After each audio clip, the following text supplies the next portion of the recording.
Ty, if you're listening, please forgive me. I've sent you a message. So No, check, Ty, don't check forgive your phone. him. Check Don't your forgive phone. him. Fuck him. It's George's fault. Fuck him. No, you... okay. Fuck me. Fuck you. Fuck you. Fuck you. Have a nice shot of a white crimson rage. White Crimson Rage. Right, so hello everyone. Yeah, hi. Welcome to Nobel Podcast episode 179. 79, yeah. Yeah, because it's 80 79. and 81's Christmas. Of course. I remembered this week. Of course. Christmas time. La la la la la. Doc Ock committing serious crime with Awesome. Goblin's new hoodie and Electro is back. We can't get stuff done until we've seen... Lizards. yeah. There you go. For context, so Connor has. This is. Oh, yeah, it's ain't my idea. Wednesday. It's Wednesday, the 8th of December, and next week. And Boris hasn't interfered yet Not by the yet. time of recording. Oh, that's why I'm glad it's free, so it's fine. Exactly. So it's Wednesday the 8th, and next week for the United Kingdom, Spider-Man No Way Home is released in theatres 2 days before American cinemas, and you can bet your ass that we're going to spoil it because they spoiled Venom. Fuck you. So Connor was going at, what was it, 12:15? 12 o'clock, something like that. 12 o'clock. But I'm living in the usual 4DX 3D. I've gone enough this year, so I thought I'd go all out for Spider-Man, if it happens, of course. Yeah. You guys would have known by the time this video is coming out, possibly, if Bojo actually doesn't have a secret party in between. And I hadn't conferences. booked my tickets yet because I'm off that whole day. Amazing. Connor is not available till 5. Lars at work, he's at work, so what an everyone letdown. is. So What a I'm just like, so fuck it. The first showing's at 9. Me and you were both up early anyway. And there was loads of tickets still, which I was surprised. How is it not sold out? It's been So like a week. I'm guessing the evening, like the late afternoon into evening ones are going to be fucking gone Yeah. for like the next couple of days. So I'm surprised. there was loads at 9 o'clock, like first thing in the mornings, and then I booked it, and then Connor was like, "Fuck it, I'll go." I'll come so we're with sitting you. next to each other, watching Spider-Man No Way Home at 9 o'clock next Wednesday Boris, morning. please, if you're listening as well, please let that happen. Which means that we'll have both seen it by the time of next week's episode, and we can talk about it in terms of the top 10. Yeah, exactly. We can actually review it and talk about it and determine our thoughts if we're not like, oh my god, we saw it before every other wango today. and then the thing is, I've put a second show at lunchtime, so I've got to go, bye, pick up my mate or whatever, Ty, again, sort yourself out. I would have arranged it with you. This show will finish like just before 12, so you're literally going to... Thank God for adverts. No, thank God for efforts on one hand, but it is going to be a quick hi and go back to Future DeLorean style. I'm going to have to just be quick. Yeah, but he doesn't eat around. He doesn't mess around with the food in the queue. He goes in, starves. So it's great. We don't have to queue up. I won't eat. I've already ate with you, so we will literally just go in and miss all. Of course, you'll be like, oh god, I'm still processing the film. Fuck, I've got to watch it again. I know, and I've not. And then about half 3, 4 o'clock, we'll be talking about it on the podcast. Again, yeah, but we'll be talking about it properly. I would have understood it maybe the second time around. I'd been like, oh my god, it's Willem Dafoe. I wonder what it's going to be like watching it straight after each other twice, as opposed to like, if you'd have watched it and saw it like 2-3 days later, because you would have like settled right. I know because you won't have time to settle your expectations. Oh my god, Morty, we gotta go back. Because you'll be like, I know what happened, but like I don't know how I feel about it, and then it will happen again, and you'll be like, I still don't know what's going on. But and then I'm gonna have to talk about it again. It's gonna be good. So we're seeing YOLO. Spider-Man No Way Home next Wednesday. Boris, please, if you're listening, just don't interfere. So at the time of recording this, Boris Johnson's conference has started. Or at least started. Oh, right now, yeah, it has. It was like 5 o'clock. Oh, fucking no. I'll go on Twitter and see if you say anything. We booked our tickets, and in that moment, you go, no, Spider-Man home. No way, you must, no way. the only Spider-Man you're seeing is Spider-Man work from home. Work from home. Yes, all plans have been denied. Matrix can go fuck itself in whatever universe it is. And King's man, well, there ain't no king in this country, and his name is Boris. Yes, that is me, Boris. Someone resigned. UK facing national piss shortage due to government taking it all. That was Nico and Milana sharing that. Amazing. Nothing major's happening yet. Okay, amazing, good. good. Cool. I was joking about lockdown party. Johnson says he's asking the cabinet secretary to look into whether there was a party. It was in your house, mate. Yeah, denied. Angela Stretton's resigned. Yeah, so he's not come on yet, so which means he's late, which means he'll probably fucking push it to tomorrow, or it'll be a couple of hours from now. So at the moment, Boris hasn't ruined anything, so we're still going. The multiverse is happening. The good news for us is we've got today and next week, and then we're done for 3 weeks because we were. Yeah. This is probably the first year we've actually been more organised than before. Ever, despite the world not being organised at all. It's a bit weird. We could do that. We could do the job. Yes. Yes. Even though no one else can. Yeah, because obviously like retail and stuff, and we've both been doing shitloads of overtime. So next week, the 15th, will be our last recording date until the 8th. I don't know, the 8th. So yeah, so we'll record for next Friday next week, and we've done the 24th. We've done the 7th of January. We'll do the 31st of December next week as well. So then we'll be the 12th. The 12th. Okay. The 12th. So we get a nice 3 weeks to recover, recuperate. We'll probably still do stuff in between then and that, but the podcast will be back to regular format from the 12th of January 2022 AD. We'll have seen Doctor Who by then. Yeah, that would have happened as well. Yeah. What do you want to talk about first? Do you want to talk about Hawkeye, or do you want to talk about the raging disappointment? I mean, Doctor Who FLUXed. Chris Chibnall version 3. Yeah, let's get rid of Doctor Who FLUXed. Should we talk about FLUXed? What the shucks was that, Chibnall? Yeah. Okay. Spoilers, because we're going to... I mean, is it really a spoiler? We're talking about the end of Doctor Who. The era hasn't been great. And, of course, the third season finale... It's kind of upset some people, including myself and you, I imagine. And, you know, it's not exactly not upset. We'll get into it because this is the first that we've not, like, normally we'd send voice notes and messages of, like, what our thoughts after episodes. I had no way. And I've heard nothing from Connor, and he was like, I'm saving it for the episode, which means it's going to be good. I was locked on the SSV Normandy, and I was remastering Mass Effect, and I literally got distracted. I've been distracted. Did you try and distract yourself because you were that pissed off with the episode? Yes. And I've not looked back since. So, obviously, if you've not seen Doctor Who FLUXed, so they're all on iPlayer now. So we're going to talk about episode 6. The Vanishers. The Vanquishers. Yeah. The Vanishers. I can't even remember it. And so we'll talk about that a bit more in detail, and then talk about the series as a whole, because it's finished and it's been long enough. I think that I've not rewatched all of it. No, believe me, it's earned the right of a rewatch, I think. But it's Christmas time, baby. But yeah, so we'll do that before we get into. So we'll talk about this first before we get into Hawkeye. So get out of the way before we deep dive. What did you think of episode 6 itself? Jodie's acting. Bits of the Doctor's, bits of the plot revolving around Doctor and what she bits kind of the Doctor revolving around the plot. I mean, there was bits of the Doctor. I mean, there was multiple bits. There was multiple Doctors. They did a multi-Doctor story, but just with one actor, one Doctor actor. Yeah, one Doctor actor. Which we haven't seen since series 4.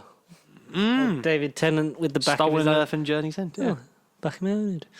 I didn't think so. Yeah. What? Why? I just. Why did all that happen? There's so much going on. There's I didn't hate this episode.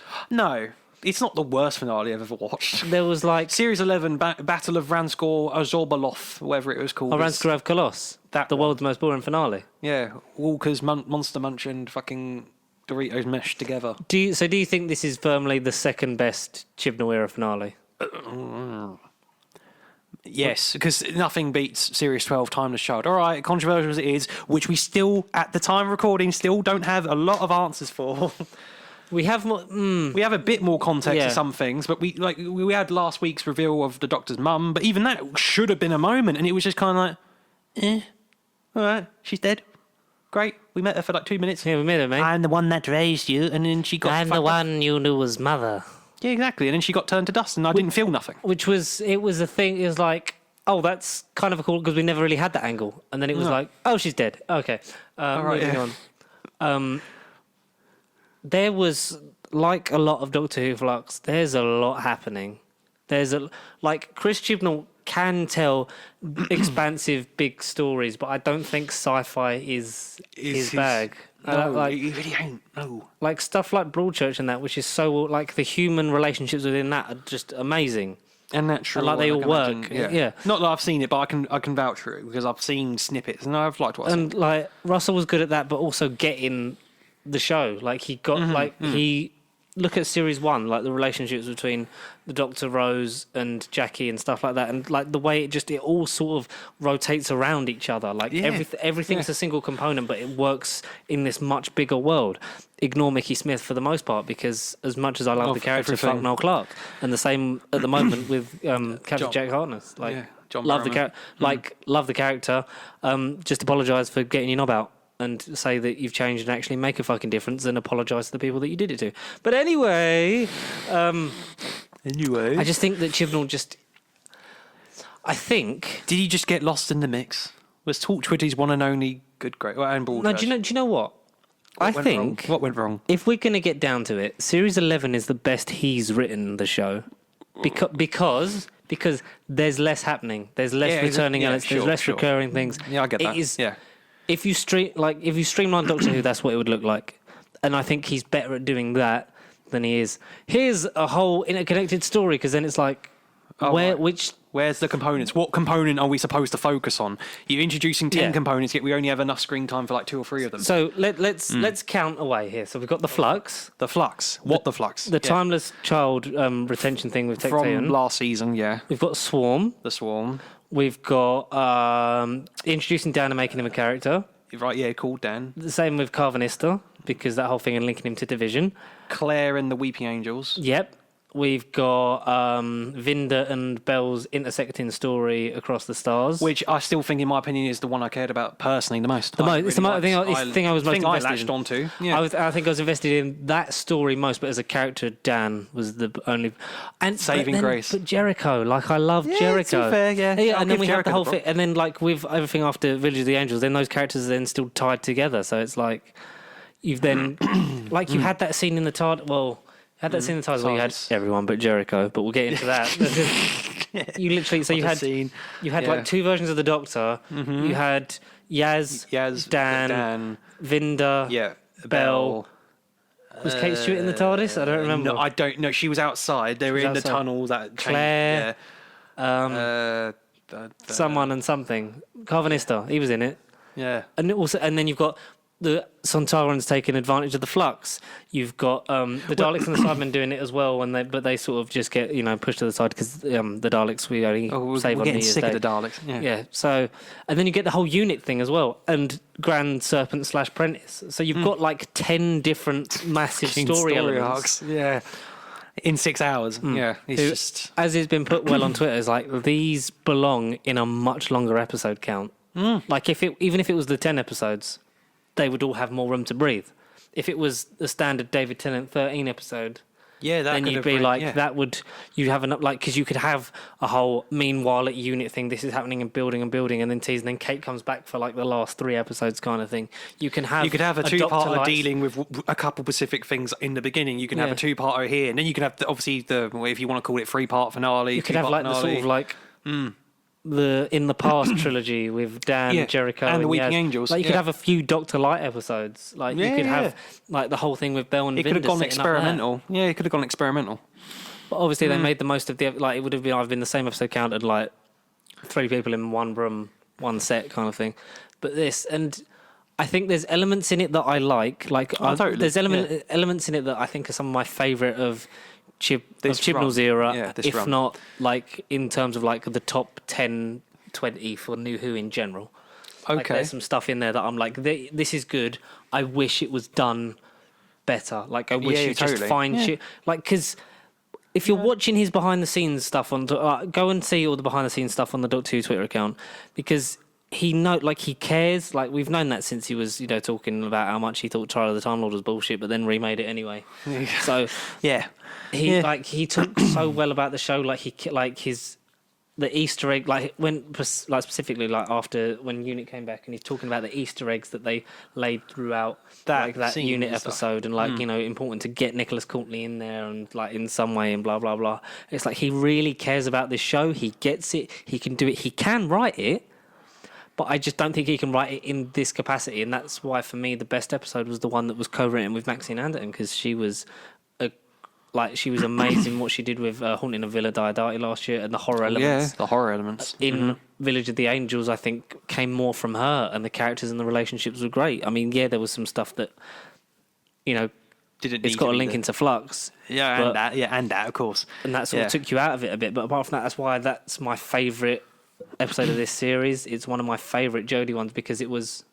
the series worked better for me when it was episodes that stood alone while this was happening. Like that, War of the Sontarans. So, yeah, episode 2, War of the Sontarans for me. Because we were still kind of at the beginning of the arc. We still needed to know what the flux was. The flux was present. We never really found out, though. We didn't by the end, we didn't find out what the hell it was. It was a virus that was let loose into the universe by a division. Yeah, it was a division, Division, swarm, whatever. But why did they make it? Why did they release it now? Tech2 was sort of implying that the Doctor had a hand in doing it, but we never found out in what capacity. Just, Joe Martin did it. And what happened with all that? We got cock-teased. Excuse me. They blue balls us good. You're right. They really did. They tickled the testes. They Evan Petered us in Quicksilver. They Quicksilvered us. I think it was worse than Quicksilver. We're here.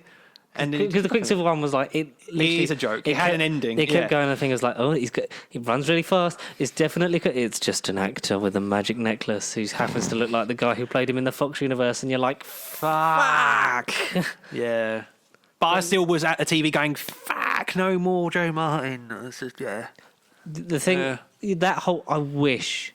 Because in a longer series, that would have had its own episode. That totally. Once Upon a Time would have been its own thing of like that whole siege of Astropor on the planet Time. Yeah, we would have got a Joe Martin that's episode of just them doing division stuff, whether it was a flashback or intertwined. Not a flashback. It would have started on that, and then it would have linked in, and then you'd have been like, like it would have been the whole siege and stuff like that, and then you would have seen Swarm and been like, this is why, and then why does it set up this? Why does it link back to the first thing? And then maybe it would have gone to the house that we went to in this week's episode, where ultimately was it Longborough? Well, I think it was implied. Like fans, nerds of the canon would suggest it's such a thing, but we never found out what it was. It was just there for a scene, and the Swarm twiggled his fingers around with "There, Doctor, feel what I feel," and you saw the house disintegrate. He did the Doctor Strange thing. He did like the rotating hand and twisting time shit. And he's like, and then that was it. It was only like 1 or 2 scenes. That was it. Long Barrow confirmed. Is that it in 2021? What was the point of that house? So what was it? It was her life. That was her mind palace, maybe. I don't know. And she thinks of some creepy haunted house. Yeah. Or was that meant to be the Villa Diodati house, but just fucked up? Yeah. What was up with that? So they keep exposing her to her memories, but not because she's in them, but we don't see anything. Like exactly. What? Yeah. It's not like, in like series 3 or whatever when they'd open the watch and you'd see like.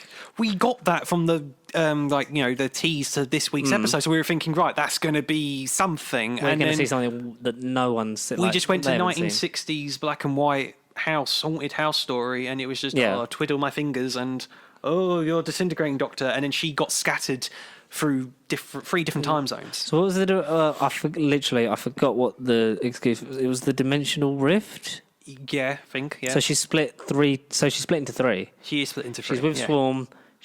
There's one with Dan, and then there's one with not Claire. Carvanista. Is that what? Yeah. Yeah. Because Dan with Carvanista, or am I thinking? No, because then she rescues him, didn't she? Because then she rescues her. I don't know.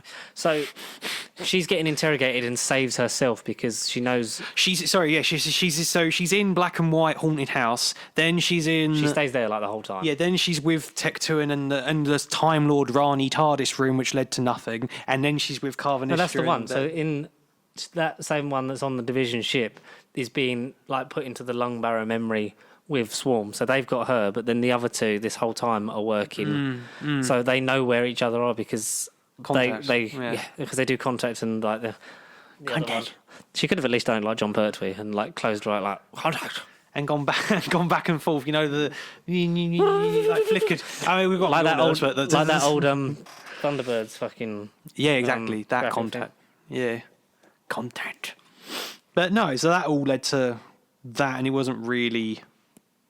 I don't know.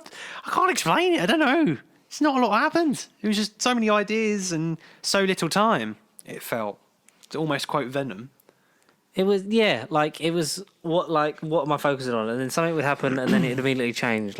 And then they were all like real life. So like the rescue, like what the other Doctor then rescues her while she's being interrogated by Prentice / Grand Serpent, who's like, it's going to be the Master, and it's like, yeah. So you're like, okay, and then that whole thing, and then they're all like, then they rescue Bell and Bell and Vinda, then using the Lupari spaceship to like, because the plot with the Sontarans was interesting, where it was, so they've been let in and like they've got advantage of the flux and because of the Lupari ships, blah blah blah. So, but they're gonna. I liked the story element that they were leading the Cybermen and the Daleks to this part of space to negotiate sort of like a truce. A truce, yes. And then like flip the Lupari things round so that then they would get destroyed by the flux, because the only thing that slows down the flux is matter, like because antimatter and matter and the unstoppable force. Omega should have been Omega. Was that an Easter egg to Omega? I liked the solution to that, of throw a passenger in front of it, because it's endless and infinite. And it holds so many souls and that. Yeah, or basically the passenger being the big tall guard with a mask on, which could have been something or someone else, and it was just kind of there until for that purpose. As someone put it, it's a Genesis arc that listens to Skrillex. It's like an infinite space storing millions and millions of people. Cloud storage. I like the thing that it kept Diane though, like it kept her because they knew that she was. Like integral to the plot. Yeah, you want to call it that? Yes. And like I like how they managed, like her and Vinda managed to get out and then get sucked back in, but it's enough to contact the TARDIS to get like them there, and then they get them out. Conveniences, I don't know. Yeah, that's the thing. The plot felt very convenient. The Doctor, Yaz, Dan, Di, Vinda, all in the TARDIS. Bell, Carvanista. Oh my god! Like 8 people. Jesus, more than the David Tennant era combined. Yeah, and so they're doing all that. The TARDIS is still dying, which we never touched on past episode 2. This is happening. Okay, cool. Yeah. Oh no. But then it looks like that's leading into the specials, the next one. We hope because of the image the that poster we got before was the cracked things, and apparently in the preview thing at the end of this episode, you can see like the TARDIS in the background of the shot, and you can see the cracks. Beginning to form on the TARDIS itself. So does this mean Matt Smith confirmed? Is this the cracks in time again, just red? No, it seems like something's eating away at the TARDIS and it's rotting from the inside and then gonna, I presume, explode. Or is it Omega antimatter? Is Omega trying to snap back into reality and he's just going to take the Doctor's TARDIS with him? Because in some big Finnish story out there, Omega's soul is trapped within the Eye of Harmony and he's trying to fuck up the TARDIS with red antimatter. He's trying to fuck the TARDIS. Is that it? Is that what's happening, guys? Chibnall, are you clever enough to write something like that for us Who nerds of classic Who? Please appeal to me like that. No. No, of course not. Big Finish on the other hand, you will do that. We got so Swarm get destroyed because reasons.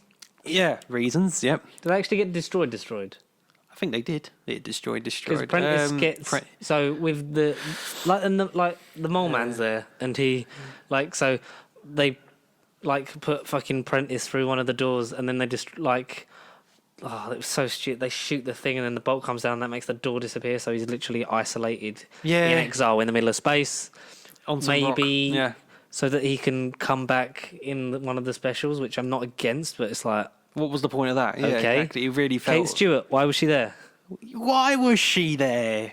Why was that she meeting there? Again, we don't get the thing of who, obviously you wouldn't just get the who are you? It's like you'd get sort of the realization of that's the Doctor and that's a woman. Oh my god! Yeah, right. Yeah, totally. Which you could just be like, oh, good, finally, the girls are in charge, kind of thing. You would expect a thing like that because it's. Of the era we live in. Yeah, because she's had to deal with fucking grumpy old Scottish man, baby-faced, and she's had a father, and she's had a father raise her all her life, and that wasn't exactly an easy. I remember when the Doctor looked like Patrick Troughton. Yeah. But Kate Stewart's the whole thing, the return of Kate Stewart is obviously they wouldn't show her in the teaser trailer if it wasn't the biggest reveal, and then there was no other big reveal, and then she's just kind of there, she's just in the background. It wasn't the return of Unit at all. It was just Stewart. Kate fucking Stewart, and she was just. Hopefully, we didn't even get Osgood. We see some bloke getting interrogated by Grand Serpent. Yeah. And we don't know who he is. We assume that he's one of the undercover operatives because she says that briefly there's people in the Sontaran sites that are getting information. That's one of the few positives. The Sontarans outshone the Cybermen and Daleks in this arc. Are you annoyed? Am I annoyed? That Dan Starkey became the comic relief again. About chocolate. Chocolate!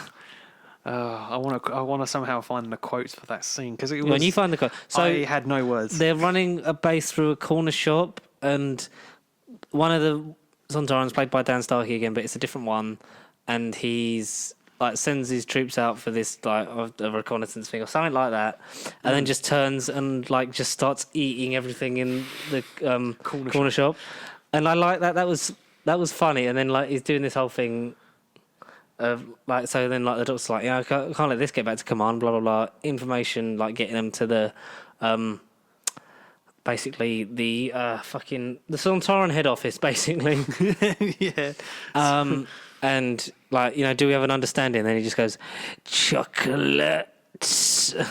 And it was like chocolate. It's funny. It was funny, but it was a bit like, what the fuck? You tried to make him serious again, and then they still do stuff like this.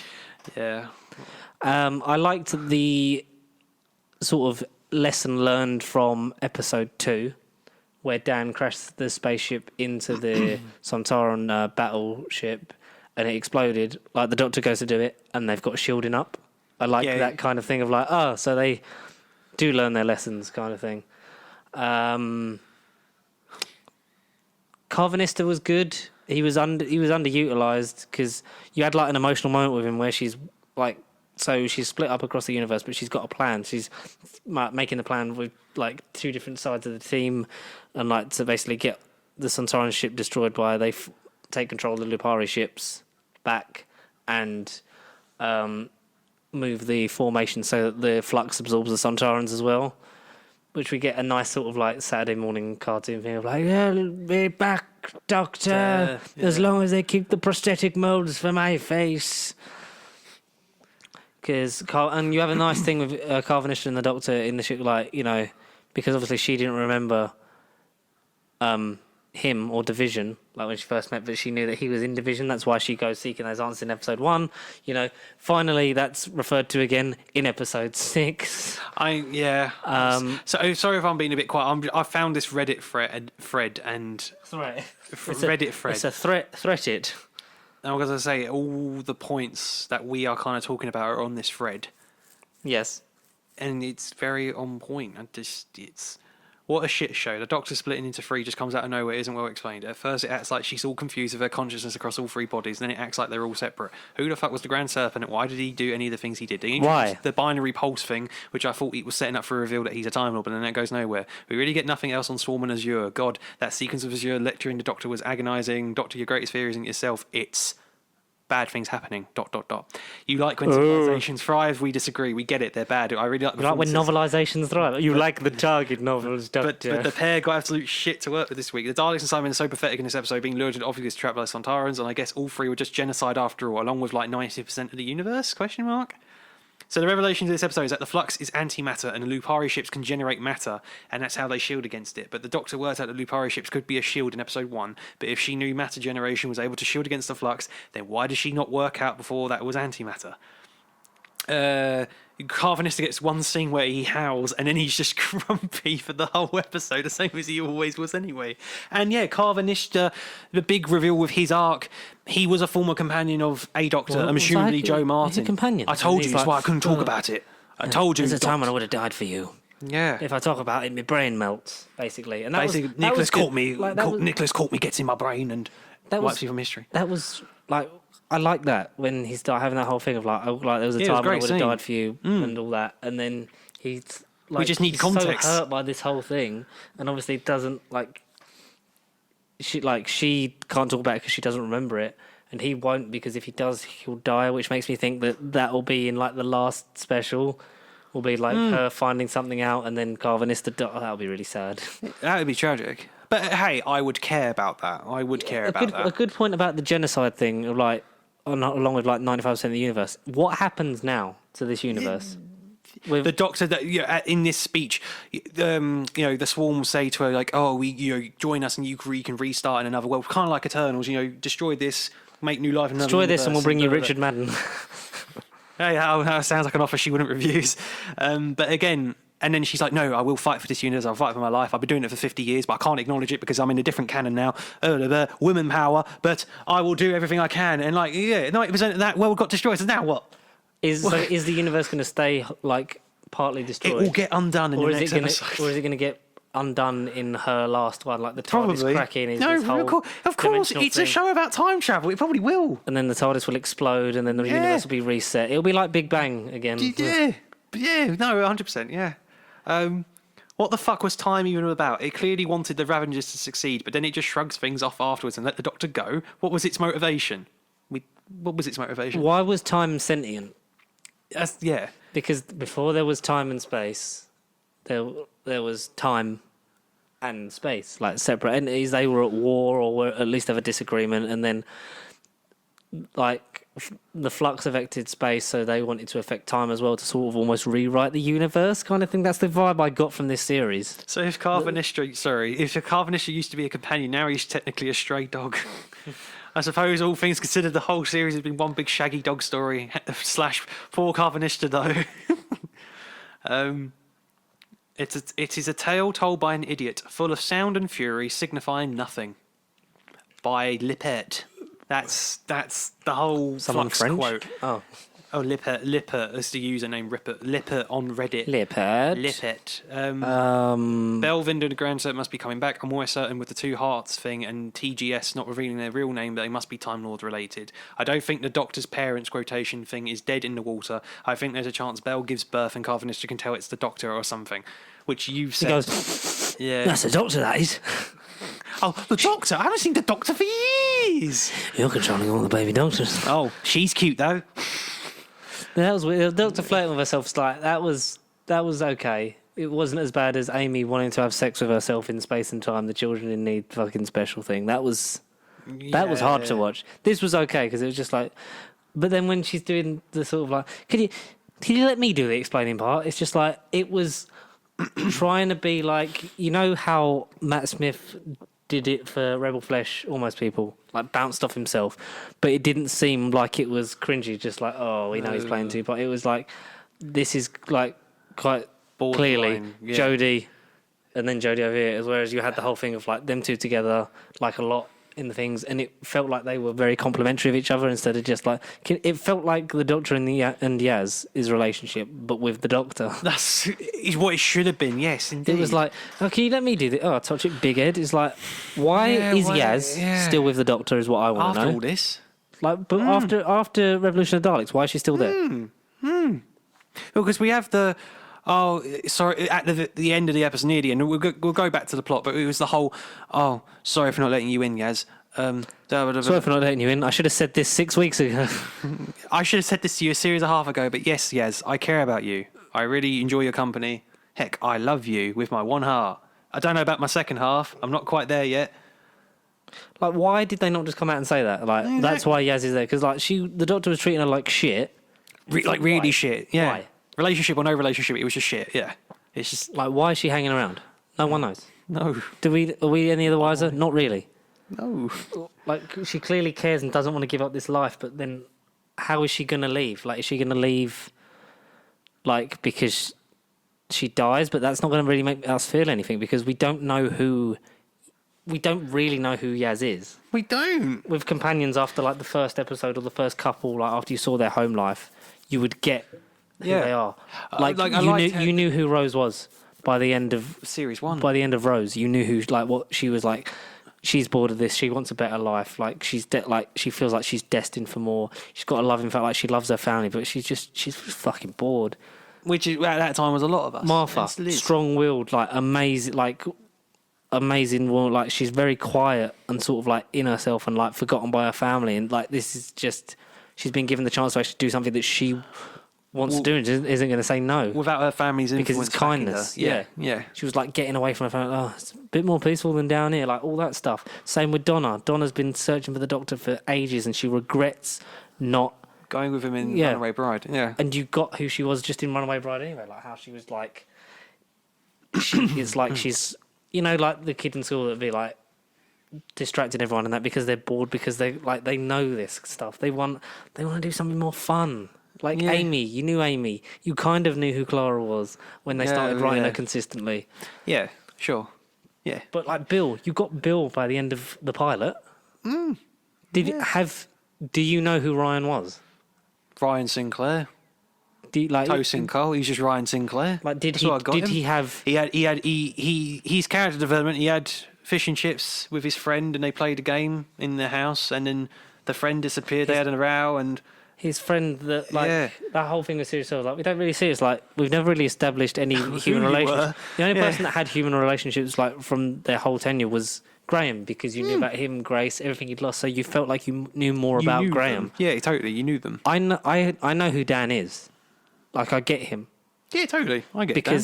And the way Dan was written and stuff, and that whole thing with his parents in episode 2, like, that just cemented him as like that. With paired with like him with Di in episode 1, that kind of just like, I get this character. Yeah. Like, he's great. Like, I love Dan Lewis, one of the best. Can't wait for him to meet Bradley Walsh. I hope he sticks on past this. I'm not Bradley Walsh. I'm not Bradley Walsh. I'm Dan. I've been here all year.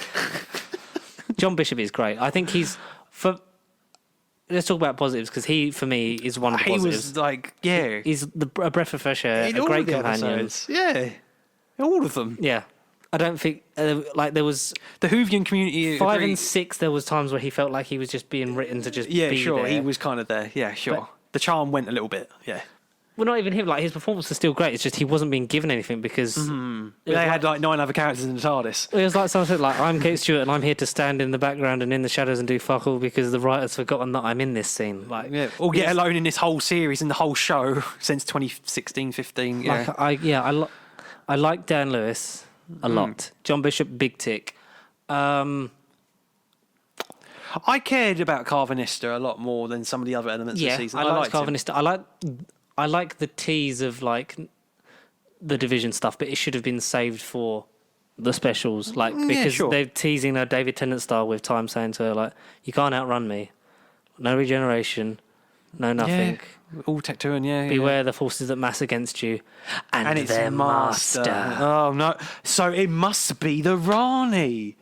It can't be the Master. He's old news. We do, because the prop box guy. Who's the Master? The Master's clothes, like on show. It's like, no way. The Master. So we've got the kind of like he will knock 4 times, but for Jodie, sort of going on. Like, there is something coming for her, and I'm excited. The New Year special seems more of the same of this. I'd like to see what the Easter special and the Centenary do. Or actually be, whether it would be like a 3-part thing, or would it just be one special with the Daleks, one special with, say, the Sidemen, and the final episode? I'd like it to sort of almost be like the Tennant specials, like the first one's that like the last bit of fun they have. Yeah, the positive one. They get the second one, which is the Waters of Mars. Everything's going Epic dark very Oscar quickly. Performance. Jodie Whittaker should have been the best Doctor. Yeah, the whole and then time. We'll have like the well-rounded, hopeful finale where. All right, the Master's going to come back and they have a fight. Yeah. He's taken a lot from the Tennant era. Hey, we're calling it. They're going to go back to the Death Zone and Gallifrey and play the chess. The Death Zone chess scene. On Gallifrey. See, Doctor, we did this years ago and it was easy as pie. As easy as pie? Oh, last time I had a blueberry pie and I haven't had it for years. I usually eat pineapple. Pineapples and custard. Pineapple and rhubarb. What else? Carvanista, Bell, Vinder, I think were good characters. Vinder, yeah, sure. Like Kevin McNally as Vinder, I think was wonderful. Who's Kevin as Vinder? Kevin McNally as Jericho. He's the Vinder. Kevin, old man Kev as Professor Eustace Jericho. Eustace, what was his name? Jericho? Eustachius Jericho. Eustachius, there you go. He was amazing, and he died. Like, we actually had some stakes because he died. Like, so the whole thing, like the mission of like getting them so that they move the Lupari ships back, so then the Centaurans ships are absorbed by the flux as well. But like, I don't know, I can't get the TARDIS to you in time because of the flux. Like, it'll be destroyed, and he's like, I've lived more with you in these last, or obviously like few years for him because he's like ended up stuck in 1901 and lived there for like 3-4 years. And there's like awfully big adventure, and then just is consumed by fires. Like, that made me feel something. I was like, I was genuinely sad. I was like, well done, Chibnall. Poor Jericho. Well done. But but he's the only one that snuffs it. I thought Vinder or Bell were gonna. I thought Vinder. I did think Vinder was gonna. Hopefully, it's left them in a because they're left on a ship with Carvanista. like him and Belle are on a ship with Carvanista, so it leaves them like they're still alive. Maybe they'll get a spin-off. Maybe they'll come back in one of the specials. Big Finish spin-off, yes. You know that's what they're looking at. They're like, only 7 years till we can use this license. Exactly. Jacob Anderson. Jacob Anderson was good. Yeah, he was solid. For a man who's done Game of Thrones and music. He's in the music scene more than an actor. His music stuff is really good. To go and listen to Roddy Ricchi's album because it's a pseudonym because he doesn't do his real name because he doesn't like people knowing who he is. No. Like he was very good. Like from what I know of him from Game of Thrones, like that was good. But Grey Worm was very sort of almost one note, but then was given more as the show went on, and his stuff with Missandei and things like that. But this, like, it was a fleshed out part. He worked really well. I think he was the most interesting at times, like throughout the whole show, like his soul story. But then we spent a bit too much time with Belle, so then Belle sort of overtook him as a interesting thing. I get that, but like you said, their story was probably one of the most things we can understand. We could latch on. The amount of messages I got Sunday evening saying I'm watching half the episode because I was I think maybe 10 minutes behind everyone because things came through the door and like I had dinner to make and shit, so I was slightly behind. But I had messages. I didn't check my phone whilst I was watching the episode, even afterwards, because it was on charge. But I did check. I had about 3 messages from 3 different people, not you, and they were all like, "I'm halfway through the episode. I don't understand none of it." And that was kind of my consensus. I just don't understand a lot of what's happening. I mean, we do. We've broken it down, but it's not presented in a clear, processable way for some. Whether you're lesser minded or not, whether your intelligence stat is higher than the average IQ. I'm not saying we are.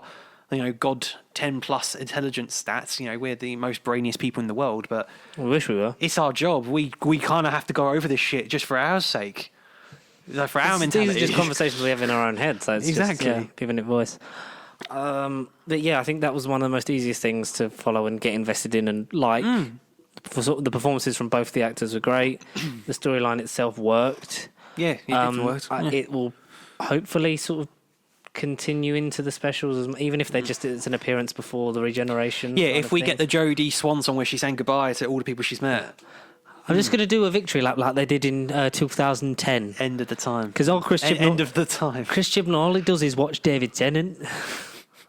End of the time where I was a fan. I was a big fan.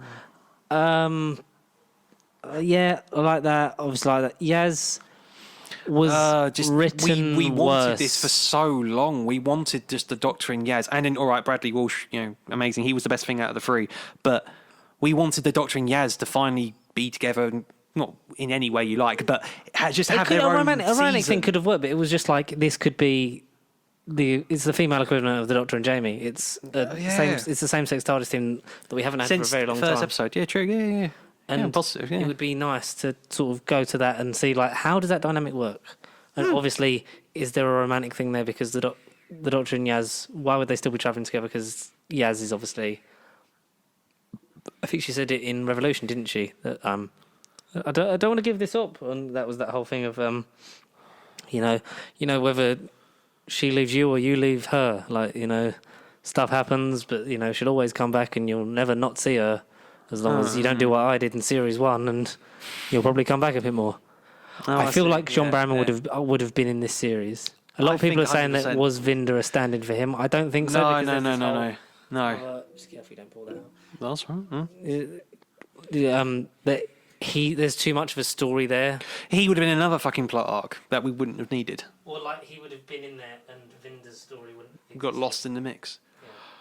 Yeah. So then what would have Belle been a parent to Captain Jack's kid that women would have been? No, like I'm saying like the whole, like if he was a substitute for Vinder, then I don't think the Vinder and Belle storyline would have been in it at all. No.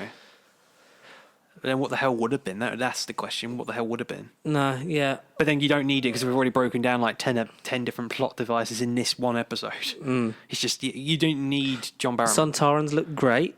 They were done well. They were given a serious story, which is what you've more wanted than just one episode. I wasn't expecting that. The Daleks and Cybermen must get their legal presence every. The Terry Nation estate needs to have its one appearance a year. Sontaran said, "Ha, Sontar, ha, Daleks, sod off," and they outsmarted the Daleks and Cybermen. So that's like the biggest positive I got from this whole season. And it wasn't just for one episode in episode 2.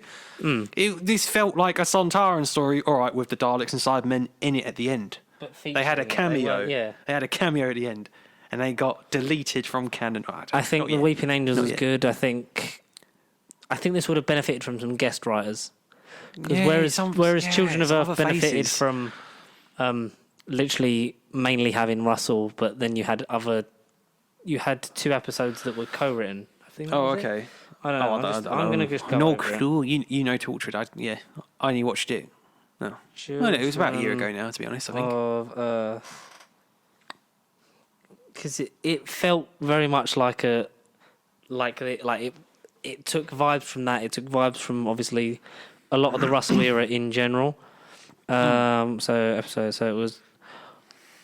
So Russell didn't write every episode. So you had Russell write in full, episode 1 and episode 5. 1 and 5. And then he co-wrote episode 3 with James Moran, and then John Fay wrote 2 and 4. Okay. And that worked because you had the you sort of had like the overarching story, but you had the different voices, and I think that's why for me episode 4 worked the best, because you had that flavour from Maxine Anderson of the horror stuff in it. So if you'd have had like a Vinny Patel doing the either episode 3 maybe, because he'd obviously done Demons of the Punjab and he'd done Fugitive of the Jadoon, so you could have given him more Joe Martin. Like he could have done the Joe Martin one, or he could have done the Sontaran one, give him like the weird sort of Crimean War story with Sontarans and perverting the course of human history. Yeah, I feel like maybe that would have helped, as opposed to Chibnall writing all of them apart from co-writing with one. And I feel like he didn't contribute. I feel like the stuff he contributed was the continuity stuff with the FLUXed and things like that, and most of the Village of the Angel stuff felt like it was Maxine Anderson territory, and that's a good thing. Like I think some different voices might have helped. It might have helped him if he'd have gone, I'll write the first one. I'll write the second one. You get these points, introduce these, and get them to this point so I can wrap it up. Yeah, exactly. That might have worked better. Yeah. It's the same way I felt with a lot of Moffat scripts in Series 7 and like a little bit in Series 6. Like, I get that you feel like as the showrunner you have to write 5, 6, 7 episodes, but write 3 or 4 really good ones as opposed to like a couple more mediocre ones. Like for Series 7, if he'd have written Asylum of the Daleks, Angels Take Manhattan, and Name of the Doctor, like then you're getting it at each point. Like you're getting, the beginning, the middle, and the end. And then have other people do it, because obviously at that point he was also doing Sherlock, so it was like he was writing hours and hours worth of TV like in one go. So that's his thing. But like, why couldn't Jim because you don't have to be in a bubble thing for writing. Like you could write the script. Someone else could write the script in their home and send it in. Yeah. Like that kind of thing. I don't know. I felt like it sort of suffered from that. I think the direction was good. Who was it that directed? Well, this individual episode. No, the whole series was 2 different directors. Stephen Moffat. No, Stephen Moffat didn't. So it was directed by episodes 1, 2, and 4 were directed by Jamie Magnus Stone, who did what else has he done? He's done a few of the other ones. He's only 35. Jesus. So Series 12. So he did Spyfall Part 1, Praxeus, Ascension of the Cybermen, and The Timeless Children. So he basically did the good episodes of Series 12. And Halloween Apocalypse, War of Sontarans, Village of the Angels, and then the other 3 were... And he did the final special as well. So he did... From what season he did 1, 2, and 4? So basically the good episodes from this season? Yeah. And then he did... And then fair enough. Well done, Jamie. Once Upon a Time, Survivors of the Flux and Vanquishers were directed by Azur Salim, who, as a first-time director to Who, very well done. Like, episodes looked great. Oh, yeah, gorgeous. It's not your fault that it didn't make sense. Yeah. Some of the editing was a bit choppy, I think, in places. Like, there was points where it was like, are we meant to be here or there or what? It just felt like with episode 1 and this one, felt very much the same and then this is happening, and then this is happening, and then this is happening, and the end. See you next week as the Sontarans for some reason. Bye. And then it was like the same sort of thing this week. It was, and this is happening, and the Doctor's here and here and here, and we're going to explain all these things. And now we're having a slow moment where she puts the fob watch into the TARDIS. Yeah. Keep it for later, which Chibnall has... What was it? I think I saved something on that. Chibnall has said... The fob watch will be used. It will explain the Timeless Children, and it will be relevant. Don't worry, folks. Stick around. The Doctor has chosen not to open it for now. Right. That doesn't mean that it's not... going to come up again. Basically, like, it was like... All she's done is she's put it away on a shelf as, like... She's not got rid of it. It's just at the back of her mind for now. For now, she's not opening it. That doesn't mean to say she won't. Yeah, exactly. So I'm assuming... The last special. So, So it'd be nice if Azur Salim has directed Eve of the Daleks, because we got a teaser for that at the end of the episode. Eve of the Daleks, isn't it? Yeah. Eve. Instead of Evil. The much superior Eve of the Daleks. But yeah, Eve of the Daleks. That and a poster. Eve of the Daleks, 1st of January 2022. We're still with the Infinity Loop. Alright poster. The TARDIS still cracking a lot more than the first teaser image. Yeah, oh good God, yeah. It looks like the numbers. Are they numbers? Yeah, it is a clock, and that's a clock behind the title sequence, isn't it? Yeah. Yeah, it's like a number 12, yeah. And the hand. Okay, I wasn't seeing things then. Yeah. Well, and I like when they pick Dan up at the end of the episode, like, do you need a lift anywhere? And then, like, he's properly joins the TARDIS team, and it's like, this is nice. It's a shame that we've only get 3 more episodes of this. And Diana didn't go with them. I like that whole thing of, like, with the date, like, I wasn't late, like, you see why now, blah, blah, blah. I was captured by a big talking space dog. And she's like, not tonight. And it reminded me of Star Wars. And he thinks it's bad. And she's like, no, just not tonight. Like, can we do, like, Thursday? And he's a bit like, it's the cheeky little... Like, he's actually such a very good and nuanced actor. Yeah, like He's just such a real... Like, he's just such a genuine bloke. And I love it. In his so Dan will be back to fight the Daleks with the Doctor and Yaz. Ailing and... what's his name? I've completely gone from my mind. But... they cameo in there, the guest special stars. Yeah, so it's teased like elf storage, and then you don't really get a look at the story. It's just like, here's a storage unit, here's some Daleks, see you in January.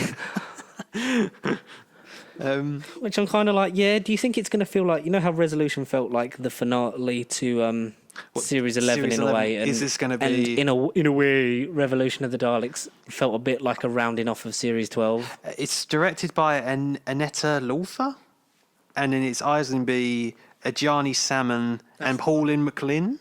Pauline McLean from Father Ted, isn't she? So... so I'm looking forward to that. I'm looking forward to the fact that it's just a couple of weeks and then we get another new episode. So we can that's a positive. Let this settle, maybe rewatch it, see how the events of Flux affect... Yes, go forward into this special. Because I'm assuming January, October, and then one in the middle. Yeah. If not Christmas. Oh, no, because they wouldn't put it out at Christmas. It'll be the Centenary special will probably be out around October, November. Yeah. Kind of time. Which is a shame because I'd love it to be, imagine Christmas Day. We got the Christmas Day Doctor Who slot back. And then we regenerate. No, I think she's going to regenerate, do it around November. Let Doctor Who Day be her regeneration. Do it on the 23rd, fuck it. Maybe, yeah. Well, but then I don't think they do something on November 23rd when the next year is the 60th, I feel. And plus it's on a Saturday in 2023, so that's automatically better. 24th November, the day after the anniversary. Yeah. Okay. We'll have to see. I like it like that. Should we talk about something that we do like? Oh, before we do like that, so that was the progression of the Doctor Who logo on the Twitter account. So it started orange. So it started like that before Flux. Oh, fucking zoom in, you bastard. Yeah. So orange. And then it would gradually crack more yellow. Yellow going to like green, and then green to. When did this change? Like every day. Every couple of days. Sometimes it was. For a while, it was just the orange, and then gradually, and then it changed like So that was the day of the last episode, and that was like the day before and the day before that. So then you'd get to these ones and the different. I liked all the colours of them. Yeah. Any significant meaning other than the colour chart? Can anyone interpret it? I think it just gradually went through the stripes of the rainbow thing. Yeah. And it was just the fact that the rainbow flux jacket was destroying stuff. But then I think it's gone back to normal now, so. Oh. Yeah. Bit redundant, but no, I mean, that's a bit redundant. Like, yeah, most things. A bit redundant. We'll probably talk about, if we get hopefully some audience interaction, we can talk about this more again next week. But something else will be the main priority next week. So, well, yes. But no, I'm looking forward to the special. I'm looking forward to it. So if we're going to do what we're going to do, which we said at the beginning of the episode about Spider-Man, where are we going to fit Hawkeye in? You can fit it in, because I'm seeing it again, aren't I? Well, when am I fitting Hawkeye? We'll have to watch it before. We'll watch it as the adverts are starting. Because we only got half an hour. Should we talk about some news stuff before we do Hawkeye this week? Yeah, sure. Okay, news. So Kevin Feige. Oh boy, Kevin, we love you. No, Chibnall, we love you. Seemed to come out and say that there was a big story going around that Kevin Feige has officially confirmed Charlie Cox will be the MCU's Daredevil in return. Here's some context. Yeah, okay. I think I saw your message anyway before you sent it. So on the Discussing Film Twitter, that very good at these kind of things. So Kevin Feige was asked a question, and his answer was, if we were to see Daredevil in upcoming things, Charlie Cox, yes, would be the actor playing Daredevil. Where we see that, how we see that, and when we see that remains to be seen. So he would be the one. That's not him saying like, oh, he's definitely back and he's in Spider-Man and it's Charlie Cox. It's like when we do that. Is it Ben Affleck? Because Kevin Feige is very much the person that's like, he was kind of behind the Sinister Six, No Way Home idea of, if we do these characters again, I can't think of anyone better to play Green Goblin than Willem Dafoe. Which is true. I'm totally, Although we haven't seen other portrayals, but when you think Green Goblin, you think Dafoe. He looks like a goblin. There's no one else you could get as Norman Osborn. There's no one else you could get as Octavius. No, you really can't. No J.K. Simmons, no James Jonah Jameson. All right, he's not kind of thing, yeah. So it's very much along those lines. But people took this as, oh, he's definitely coming back. It's like, or like he will. Like I don't doubt that he will. But that's the thing. We've been sitting in this bedroom for like the last year and a half, going, it wouldn't be nice if he does come back. But he has kind of come out and confirmed and said, yes, he will. We just aren't telling you when. Yeah, and we don't like. Because what was it? There's an interview for No Way Home. So it was with Amy Pascal, who looked like she'd been dragged through a hedge backwards and done a load of heroin because she was just all over the place, like her hair, and she was like, she was in a fight with Willem Dafoe. Yeah. Back to formula. She needed the formula. So back then. Because they were talking about he was interviewed. He was asked about Nova. It's like, for someone like Nova, like, because this guy was a big fan. It's like, I've got like this helmet I 3D printed and it's on my wall. Okay. For someone like Nova, would you introduce them like in their own movie, or would you see them in other things first? And he was talking about this, but it's sort of like it relates to Daredevil and stuff in a way. It's like with character, like we're always thinking about characters that we want to introduce all the time. Like we want to get to a point where like, we've got everyone in it, totally. But it's sometimes the right moment to introduce them comes up sooner or later than you'd imagine. He said, like, for example, Black Panther, we were always working on a Black Panther movie. We always wanted to have a Black Panther movie. Yeah. But the opportunity for him to appear in Civil War first came up, which, it grounded him. You learned a bit more about him. You saw him in the world of the Avengers, and then were sort of intrigued of like, I'll go see that movie. Now we want to see more. I'll go and see that Black Panther movie kind of thing. Sure. And I think very much it'll be the same with Daredevil. Like, if he's not in No Way Home, it's not a big deal.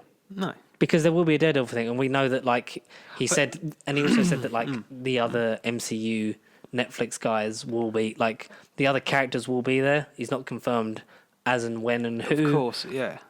But our thing has been, if you're getting one of them, you should get all of them. You might as well have them all. But you definitely want Charlie Cox, John Bernthal as Punisher, Kristen Ritter as Jessica Jones, and I think, like, as crap as Iron Fist was, I think Finn Jones can do it with a better script. Yeah. I won't argue with that. Yeah, and also, and I think Mike Colter was great as well. And I think he would, they all would deserve a crack at it. And you'd get that chemistry, and it would be the soft reboot thing of like, this is the story. If you want to see more of it, go watch that show on Netflix that we don't really endorse you seeing. Yeah, it's not canon. But I wouldn't be surprised if that came off Netflix in a couple of years and went on Disney Plus. Yeah, sure. In the vein of the Spider-Man thing. Yeah, I agree with all that. And the tweet about Kevin Feige confirming Charlie Cox as Daredevil was retweeted by Vincent D'Onofrio. Yeah, I know what you're going to say. Yeah. And he said, let's not forget about Deborah Ann Woll and the depths she brought to the character of Karen Page, an incredible Marvel character. Now, what about me? And also, but then he's been on that bandwagon. Like, he knows that he doesn't have to get people rolled up and say, like, what about me? Like, obviously, like Foggy Nelson as well. Like, I forget who plays him, but like, he's fabulous. Eldon Henson. That's the one. Yeah, from Mighty Ducks, yeah. Yeah, brilliant guy. And because Vincent D'Onofrio has always been asked, like, I'd love to see you fight Spider-Man. He's like, make the call to, like, tell Marvel, because I want to do it. Like, he's game for whatever. Yeah, of course. Like, he's one of the people that, like, if Marvel call, he's answering. Straight away. Because he's the one that was retweeting and liking just Hawkeye stuff. Yeah, I know. And we saw a big hand.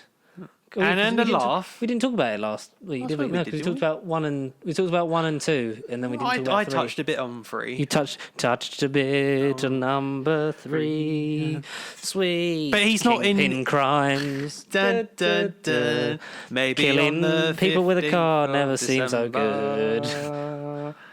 Sweet. Well, imagine if it was the other way around, and Daredevil was in Hawkeye and Kingpin was in what a Spider-Man. twist! He's the sixth villain. What a twist! Could be. Nah. But yeah, it's a nice little bit of because Vincent D'Onofrio knows like that all the fans want him back. So he knows how hard. much people love the Daredevil show, how much they love him. That he just gives it a sprinkle and just like my work here is done. And hey, they got some. They might have Ryan Reynolds dooed it. It might have just been some unknown actor, and they inserted his voice in episode 3. We're like, huh. To me, it sounded like a grunt that D'Onofrio would do in episode 3. It did sound like him to me. It could be him. That's what I'm saying. I hope to God it is. I hope to Jesus Christ. Episode 3 sounded like D'Onofrio to me. But in case you don't know what I'm talking about, it's just a scene where he's essentially, because his niece is Echo, and like they keep talking about her uncle, and then you see a uncle don't like big this. Man in a suit, like you see just his hand. Not the same cufflinks, but similar cufflinks. And Kingpin was. I on wouldn't be about surprised the if that was a body double, and they did that, and were like, we should get Vincent back, because if that turns out to be Kingpin and it's not Vincent D'Onofrio, I think everyone's going to look live now. Oh, what's live? Kingpin confirmed. Your immune response will be stronger. Rate of hospitalizations. We will constantly monitor the data. Oh, fuck off, let's not depress anyone. 5G data. It's real, guys, it's real. So, yes, that is what's happening in there. An insider reports that Kate Bishop will return in Ant-Man and the Wasp: Quantumania after Hawkeye series and would team up with Cassie Lang, eventually forming Young Avengers. Ant-Man 3 would be Kate Bishop's debut in the MCU films. Not against it, especially where we leave off after this week on Hawkeye. No. Into it. I mean, because I feel like they put in... Because the best thing about the Ant-Man films was they were small in scale, like, pardon the pun. Like, there was a heist movie, and then there was stuff happening between the blip for, like, Ant-Man and the Wasp. And this one's like, here's Kang. Here's the MCU. Here's Kate Bishop. Here's everything. Crying everything into it. It's cool. It's cool. Samuel L. Jackson is preparing for some more shooting of, Secret Invasion in London this week. Pictured here. Ooh la la. Wearing a T-shirt with his own face on it. Egomaniac. Egomaniac. Ego, the living planet. And Shang-Chi 2 is officially happening. Yeah, Destin Daniel Cretton is returning, and it's the Disney Plus series. He's got he signed a multi-year deal, not a picture, with Disney Plus and Hulu. So there's gonna. Do you know what I want? Go on. 10 Rings Disney Plus series. Yeah. I think that's with Xialing. Xialing from the post-credit scene. Yeah, like here's what happens. Like it's still happening in the wider universe, but here's what the 10 Rings getting up to. And then here they are in the vein of Book of Boba Fett. Yeah, definitely. And also like a couple of movies as well. But like the only one that's been confirmed is like Shang-Chi 2 is going to happen. Mm-hmm. It's probably going to be Phase 5 with Iron Fist. Maybe 6. Oh, that would be the perfect way to introduce him. It really would. Would. Yeah, Master of the Kung Fu. Yeah, and then we get to Spider Fu. Like he teaches Tom Holland Spider Fu when we do the losing the powers thing from Spider-Man 2. Slash the comic. Like when he's in college and he learns the way of the spider from Shang-Chi. Yeah, and Simu Lau has said he wants to work with Spider-Man anyway. He said that when he said he was wanted to out. adapt that thing as well. Didn't He wanted to do it. Did you see his Instagram when he was posting the picture of all the thumbnails saying that Shang-Chi was going to be the first Marvel flop, and he's like, "Flop so hard, we got a sequel." Yeah, I did. Yeah, I love Simu Lau. oh, he's great. His sitcom show that he was in for years, I can't think what it was called, but that's on Netflix. The name escapes me. That's a catchy name. But yeah, so Destin Daniel Cretton will be directing the Shang-Chi sequel. Kim's Convenience. Kim's Convenience. That's convenient. Where am I? Who am I? And who are you? So we got... and then some brief... Colin Farrell set to reprise his role as Penguin in the Batman spin-off series on HBO Max, which was the Gotham one that's kind of happening but sort of stalled a bit, so we don't really know where that is. So we'll talk more about Batman next year. Do you know what we didn't talk about in the... last week's one. Last week, but for the future. What to look forward to next year? We didn't talk about Nope. The Jordan Peele film. The new Jordan Peele film, Nope. Wait, I've not heard of this. What? Have you not? I'm Googling it. 2022 horror film? I've got, of course, it's horrors. July 20th. Nope. Not Earth, it's Nope. It's a horror film written, directed, and produced by Jordan Peele under his Monkey Paw Productions banner. Daniel Kaluuya, Kiki Palmer, Stephen Young. Oh, I did read that they're in something together. I just had no clue it was. Oh, okay. Well, it's a horror film, so... Jesse Plemons turned down the role because he's in Martin Scorsese's Killers of the Flower Moon. Dare you. How dare you? The film was shot using Kodak film, including 65mm film in IMAX format. So does that mean when it comes to Disney Plus, it's going to be a IMAX enhanced horror experience? You think it's going to be on Disney Plus? Absolutely. We need Get Out on Disney Plus. Petition Get Out to be on Disney Plus. Do it, Disney. Do it. Oh, okay. Yeah. So let's talk about Hawkeye. Hawkeye. Episode 4. Partners, right? That is the title, isn't it? Mm-hmm. It's the most Hawkeye-ish time of the year. Jeremy Renner is rocking 2021. He has really just made... This show has done what it's needed to do and just made the character appealing every week. And but this episode was the much-needed downtime between the chaotic first half, and even last week's episode continued the momentum and was action-heavy, so this was the natural downtime episode. All right, you might think maybe this is the least favourite weak link of the episode, but I still... I really liked it. Character development was big. On a high. It was a slower-paced one. You didn't have, like, any trick arrows. Like, you didn't really have any action until, like, the final 15 minutes, sort of. Yeah, the final sequence. It was good. I really enjoyed it. I really had a lot of fun with it. I think, like you said, like Hayley Steinfeld is amazing. So Echo's been like a great introduction. I can't wait to learn more about her in the last 2 episodes. And in her own show, which supposedly out next year. I don't know, whenever that's out. Echo's brilliant. Whoever's above Echo in terms of the crime, because they keep talking about like the big boss, which we got more of the MacGuffin of the series, which is the watch. Yes, the watch. So the Rolex that was stolen from the compound as well, which it has a data drive on it because basically, someone who Clint knows, like it has a lot of data on there about them, and if it got out, like it'd be enough to take them down. Is it Kingpin? Is it someone else? I think it might be someone else. No, actually, drive. It might be Kingpin on that watch. Because then that explains why he's paying so highly for them to get it, why he's sending a certain assassin at the end. Yeah.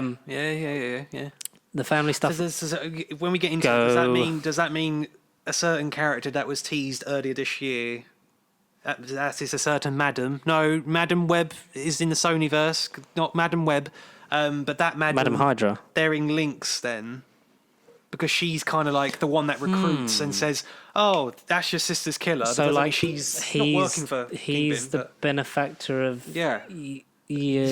Dark Avengers, whatever you want to call Thunderbolts. it. Yeah, whatever you want to call it. Maybe we all thought Norman Osborn, but maybe is it going to be Wilson Fisk in the form of D'Onofrio or Michael Clarke Duncan if they want to do the multiverse thing? I mean, Michael Clarke Duncan is sadly no longer with us, so that'd be quite hard.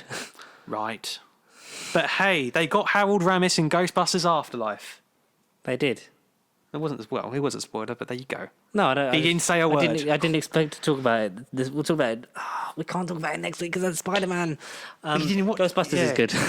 Did you watch it? It's good. I like it. I like good. it. It's a bit too nostalgia heavy at the end. Sure, but it's good. I like the new stuff more than the. But it was a nice little lap round and pat on the back. Anyway. Yeah. Right.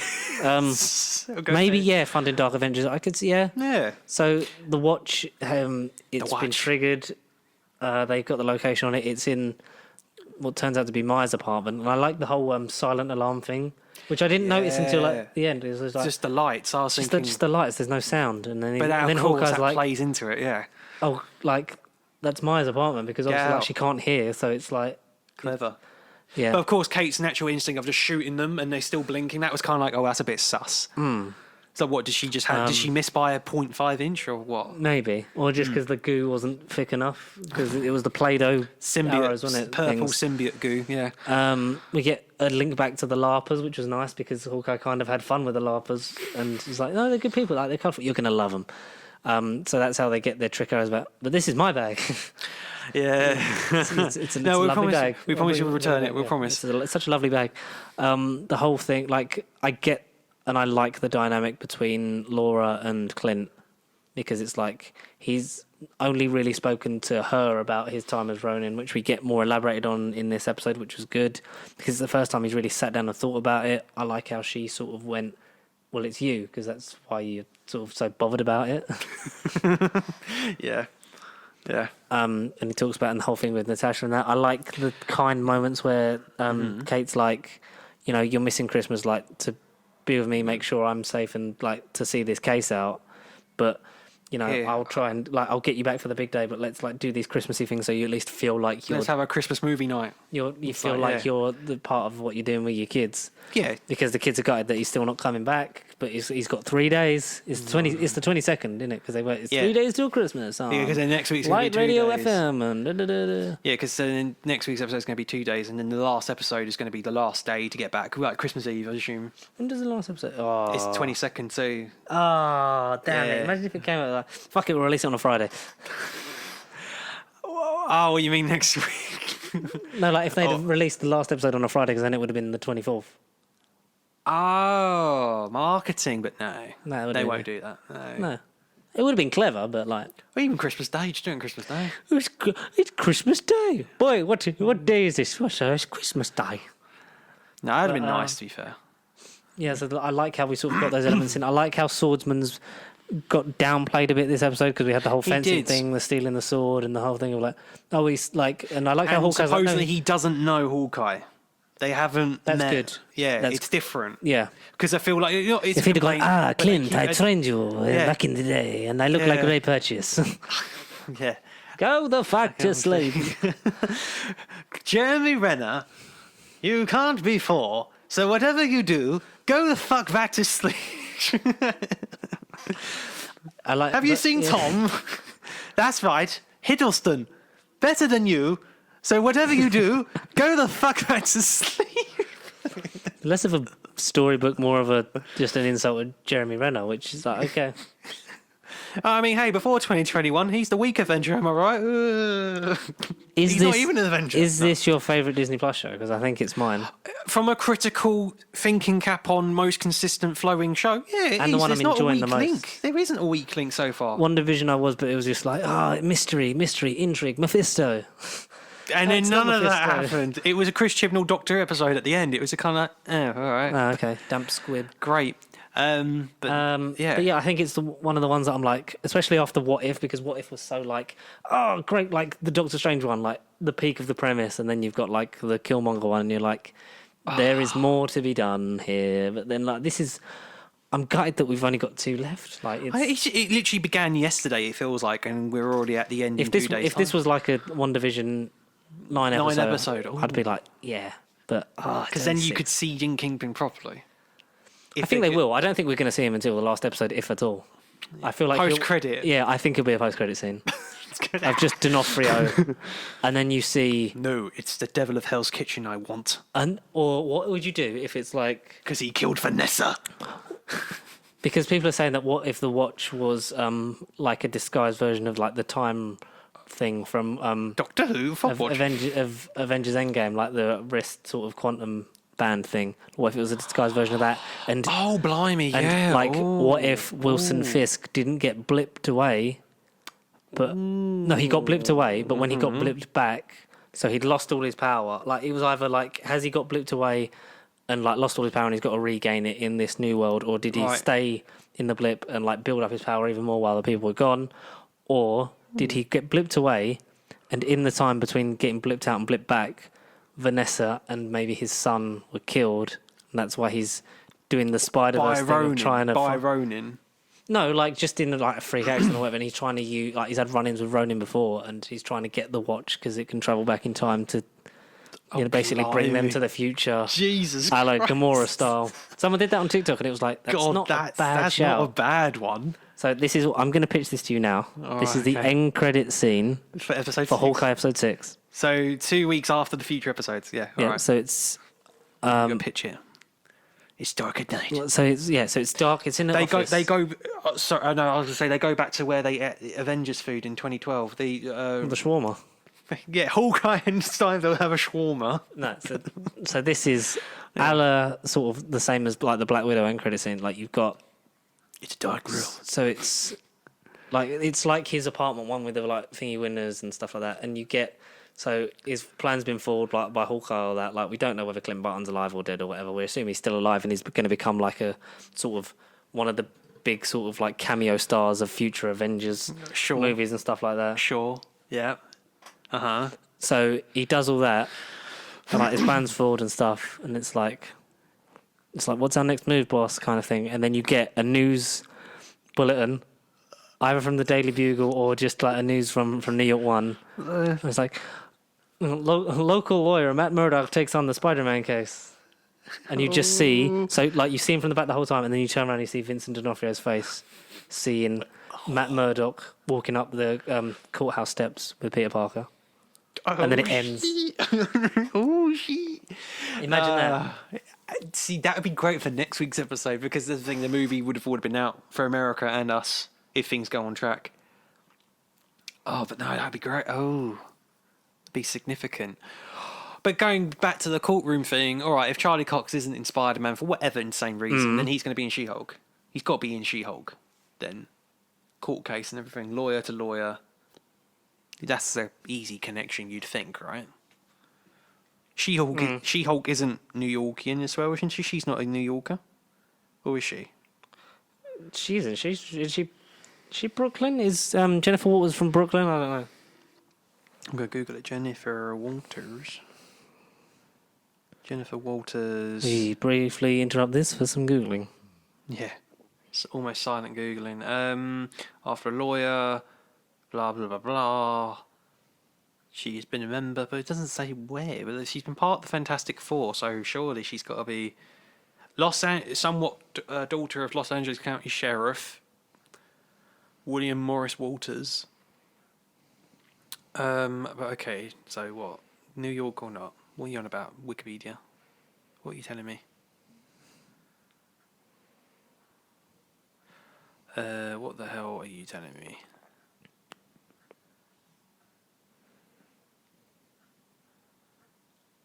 To be fair, this ain't really telling me much.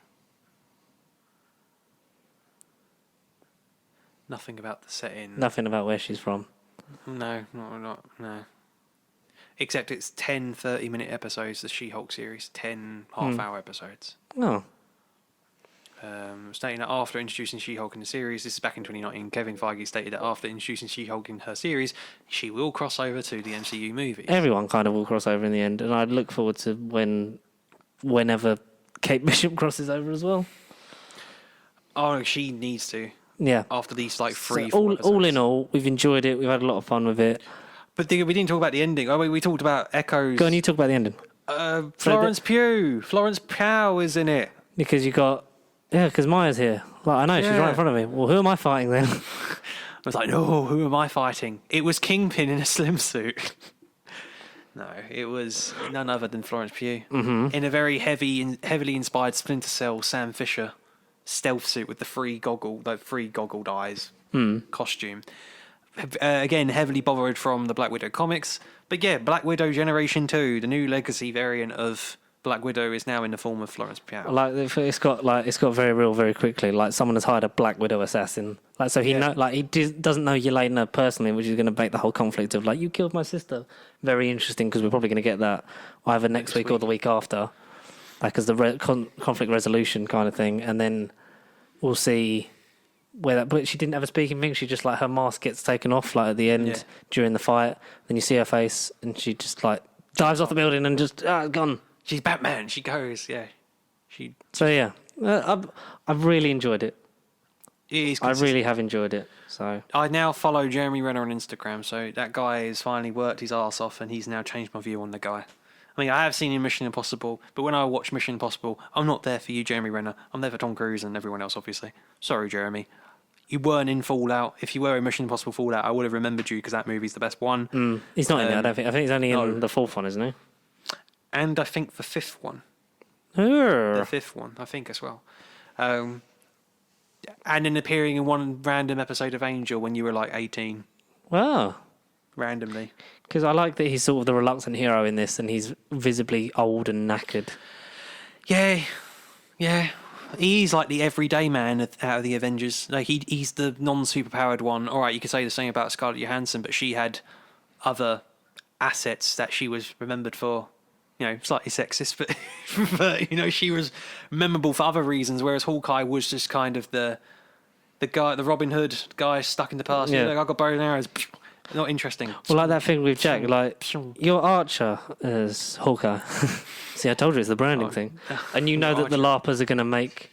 And that's what's caused so many concerns about it. Okay. Yes, that's Hawkeye's character. That's what's that's the branding. That's what's concerned. And you know the LARPers are going to make the purple costumes for them to like, and give you enough 100%. materials for those, and 2 more. Yeah, because he's not a spoiler, but it's when you boot up Disney Plus and you click on the show, you see the costumes. So at least we have an idea what it would look like. Mask or no mask. Would you have preferred if they hadn't have done that and then changed the tile like they did with Daredevil when they got the costume in the last episode? Possibly then, yeah. Something like that. But no, I mean, it's cool. We know it's coming. Mask or no mask. I mean, it'd be funny for Hayley Steinfeld's sake, shits and giggles, if she's like, "Hey, you can have it if you want," and he's like, "No, I'm not wearing it. My wife will divorce me." It's a memento. He has it in the background, but he never obviously wears it. Yeah. But It'd be nice to, when that whole comes full circle and we'll get the costume thing and we'll get the and yay. So yeah, that's that. Yeah, so that was Hawkeye. That's this week's episode of No Bubble Podcast. Thank you everyone very much for watching, listening, and subscribing of recent, because we're over 250 again. It's nice. Let's end the year on a nice big high and kick on and really make some moves next year, as we plan to do. As hopefully Omicron fucks off. But you know, sounds like one of the Decepticons. But Omicron's Decepticons. Omicrons roll out. Roll back in, so we can all go out. We'll talk about Spider-Man next week, obviously, and Hawkeye episode 5 probably a little bit. Oh yeah, I was gonna say it ain't next week; it's the week after. But oh boy, it is a week away. So yeah, 5 days away by the time you're listening. Yes. So get your thoughts in and questions for that now. Yeah, there please. will be spoilers, because it's going to be a spoiler-heavy thing. Well, it's going to be a fresh movie that we kind of need to blurt out. Yeah. So whether I see it once or twice, I will need to blurt it out. So as always, get in contact with us throughout the week. nobubble@gmail.com if you want to follow us and certain things and get in just general like reactions and comments and shit. You can follow. I did it the wrong way around, so you're gonna have to do this one. nerdbiblecontact@gmail.com or follow us on the social medias across Facebook, Twitter, Instagram. Subscribe to bigsandwich.co where all our exclusive content that we keep talking about is all on there 24 hours earlier. So that's where the content's hiding. But because of legal issues, we can't share it nowhere else. And, yeah, exactly. That's exactly what's happening. Yeah, that's what's going on. Connor's not making bullshit up as he goes along. No, never. But thanks for listening and watching, and we'll see you next week before we go. For the most wonderful time of the year, hopefully, next week. Forgot to do the thumbnail. Christmas! No, we should do that next week. Bow and arrow. Sonic. I don't know. Oh. I know. Oh, yes. Oh. Sonic me up. How did I make it? Noise. Hold on a minute. It just went. Yeah, just hold it down. It takes a couple of seconds. Copyright. Oh no! Press Quick, the wrong button. The BBC are coming to take it down.